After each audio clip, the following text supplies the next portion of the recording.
SK health service চ্যানেলের পক্ষ থেকে আপনাদের কাছে একটা বড় আপডেট নিয়ে চলে এসেছি বন্ধুরা।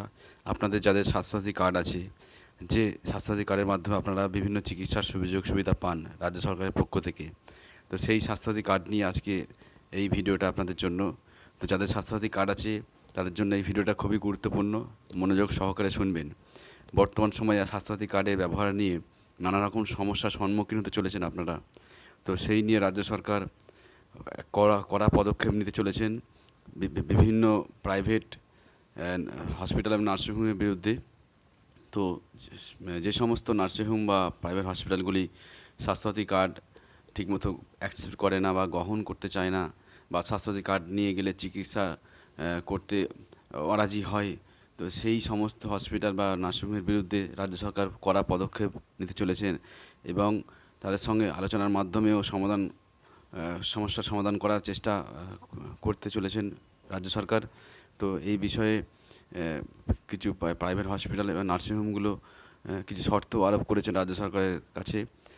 তো সেই কী শর্ত দিয়েছে, বা এই কার্ড স্বাস্থ্যসাথী কার্ড কীভাবে আপনারা কী নিয়মের মাধ্যমে আপনারা ব্যবহার করতে পারবেন, বা এই স্বাস্থ্যসাথী কার্ড নিয়ে গেলে কোন কোন শর্ত না মানলে আপনারা সুযোগ সুবিধা থেকে বঞ্চিত হবেন, সেই সম্পর্কে সমস্ত বিস্তারিত আমি জানাবো। প্রাইভেট হাসপাতালে স্বাস্থ্যসাথী কার্ডের নিয়মে বড় বদল। জরুরি তথ্য: স্বাস্থ্যসাথী প্রকল্পের কিছুটা রদবদল করা হলো। এই প্রকল্পের অধীনে বেসরকারি হাসপাতালগুলিতে জরুরি পরিষেবায় নিয়ম বদলানো হলো।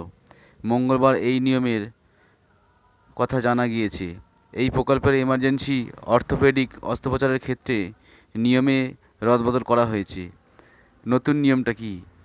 নতুন নিয়মে বলা হয়েছে, দুর্ঘটনার 48 ঘন্টার মধ্যে হাসপাতালে রোগীকে নিয়ে যেতে হবে। দুর্ঘটনার সংক্রান্ত প্রামাণ্য সরকারি নথি জমা দিতে হবে।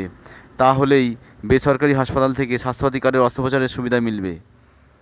সরকারি পোর্টালে আগে থেকে নথিভুক্ত করাতে হবে। অর্থোপেডিক সার্জনকে দিয়েই অস্ত্রোপচার করাতে হবে।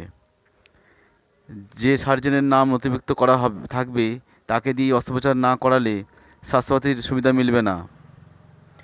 স্বাস্থ্যসাথী নিয়ে বেসরকারি হাসপাতালে দুর্নীতি ঠেকাতে ও নজরদারির উদ্যোগ নিয়েছে স্বাস্থ্য দপ্তর।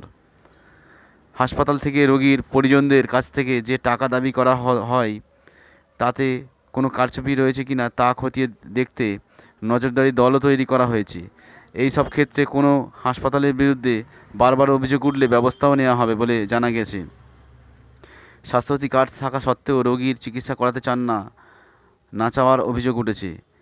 বিভিন্ন বেসরকারি হাসপাতালের বিরুদ্ধে এই অভিযোগ উঠেছে, যা নিয়ে অতীতে সরব হতে দেখা গিয়েছে স্বয়ং মুখ্যমন্ত্রী মমতা বন্দ্যোপাধ্যায়কে। অতীতে স্বাস্থ্যসাথী নিয়ে বেসরকারি হাসপাতালগুলির বিরুদ্ধে নানা অভিযোগ প্রকাশ্যে এসেছে। গত বছর জুলাই মাসে বিধানসভার অধিবেশনে এই নিয়ে প্রশ্ন তুলেছিলেন শিলিগুড়ির বিজেপি বিধায়ক শঙ্কর ঘোষ।